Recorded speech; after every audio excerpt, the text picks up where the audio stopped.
Today we're gonna take a deeper dive into the world of social classes in feudal Japan.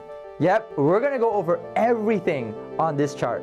I'm Billy. I'm Matt. Let's go back in time. Big Weird World! So in medieval Japan, the feudal system played a crucial role in defining the social structure. At the top were the emperor and the shogun. Together, they held the highest positions of power. Yeah, so the emperors held a symbolic role as descendants of Amaterasu. Amaterasu is the sun goddess that they believed in. Do you think she was pretty? Do I think the sun goddess they believed in? Yeah, I mean, she's the goddess of She the sun. is a sun goddess. Yeah. That's not you, my boy. Okay. Hey! Like my shirt? While political power was often held by other individuals or groups, emperors were revered for their symbolic connection to the gods, bringing in cultural unity and stability through their presence. They also approved like pillages and murders of thousands of citizens. So like... Now, the shogun in feudal Japan held the position of military dictator. They're the ones holding the real political power. They don't want you to know that. It's them. Ain't no emperor, man. He's just a figurehead is what they call it. This guy doing damage. Shogun definitely wore Rick Owens. The all black? The all black? He really had Rick's on. He was different. I need to get like a shogun for real, man. But yeah, they served as de facto rulers, which basically means although the emperor held the title of supreme authority, the shogun held the real power and governed the country in practice. Yeah, they did all the cool, mysterious, behind the scenes stuff. It basically went like this. Haha, Japan! Woohoo! Yeah, Japan! Japan! Japan! He low-key burned down my whole village. Yeah, me too. I lost everything. Bye! See you next week! Thank you. Help! Help! My lord, there's an attack in the mountains. How many troops do we need to send to battle? I have asthma. How about we send 12 men? No, 12 and a half men. How, 12? But then the men will get hungry, so then send a chef, and then send some dancers. Actually, we'll need 150 troops, 30 cavalrymen, 100 archers, ready to go in a 5-row formation. Hey! I'm in charge here! It's Japan, and I'm the emperor. Yes, of course you are. You're a great emperor. In fact, there's a royal ceremony coming up real soon. Oh, really? I have 2 colors for you. This is very important. We need you to decide which color looks best for the kimonos. Yes, I'm in charge! It seems today that all you see is violence and movies and sex on Yes, I have the true power. Shoguns also oversaw matters of defense and warfare. This meant the shogun played a crucial role in maintaining order and ensuring stability and protection. But the power didn't end there. Below the emperor and the shogun were the daimyo and the samurai. Ooh, can't wait to get the samurai part. Daimyo were powerful landowners in feudal Japan. They held significant military and political influence. So they were like influencers? This land is mine.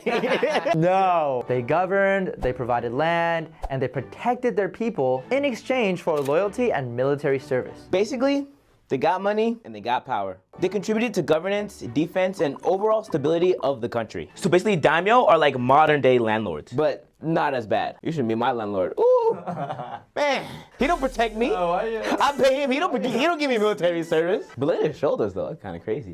Dude look like a Dorito, bro. Now for the one everyone knows about and has been waiting for, me. No.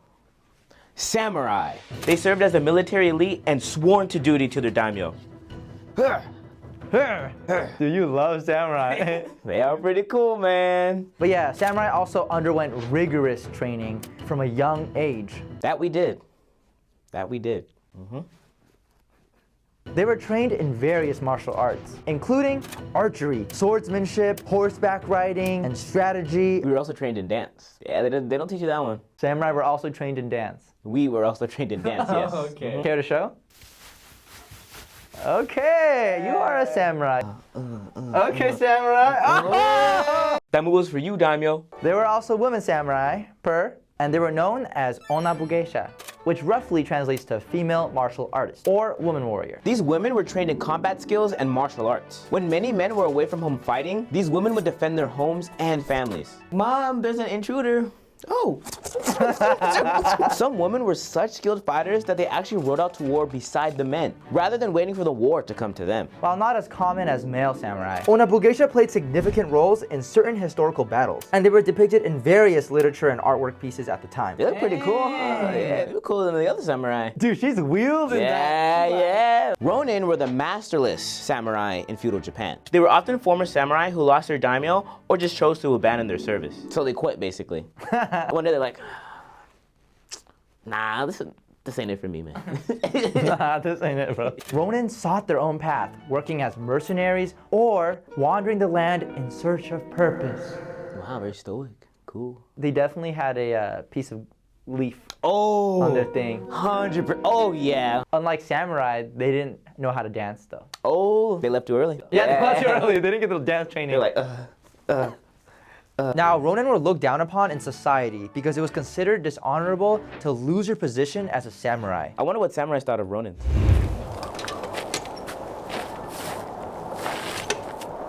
Bro, look! That Ronin is all alone! He has no daimyo!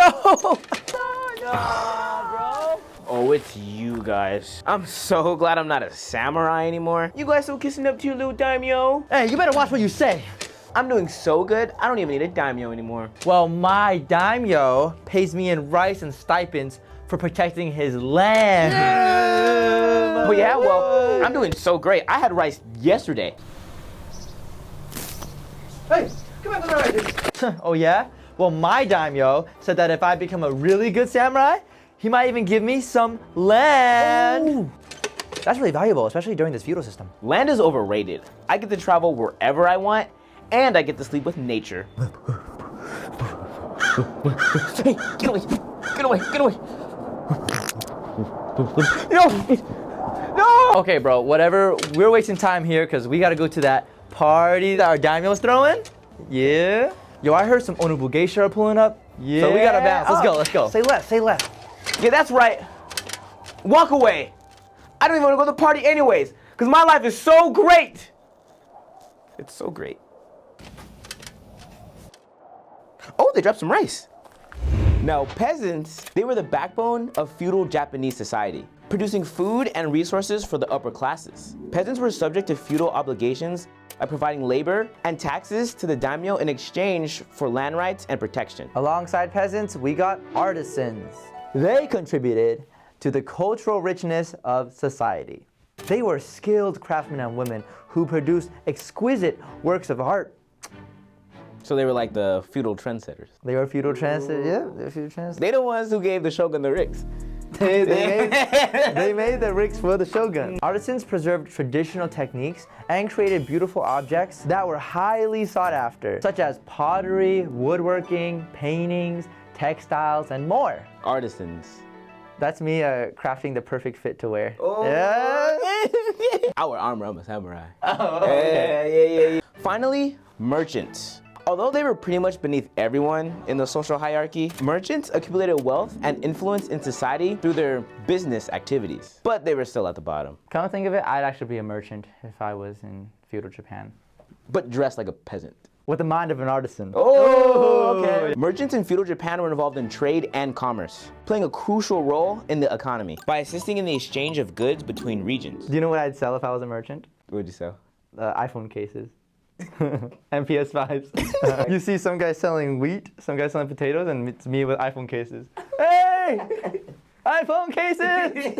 All these classes had their specific roles and responsibilities, but there were definitely limitations on climbing the social ladder. Remember, in the feudal system, social status was generally determined at birth, so it was really challenging to move up in society. I'm tired of being a peasant. It's just a rigged game of birthright. And I'm not playing this game anymore. I'll rise above all of this feudal farce. And not just for me, but for every and any peasant that's ever dreamed of anything bigger than this before. Yeah, here I go.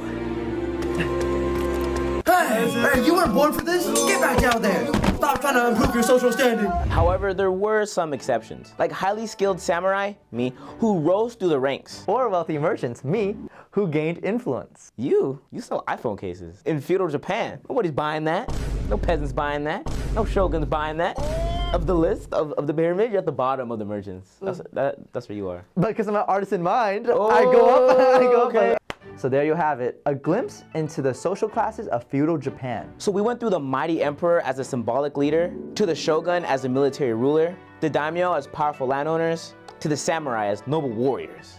And don't forget the ronin as masterless samurai, the peasants as farmers, and the merchants as traders. Each playing distinct roles that shaped feudal society. Oh, and screenshot this to help you in class. I'm Billy. I'm Matt. Thanks for learning.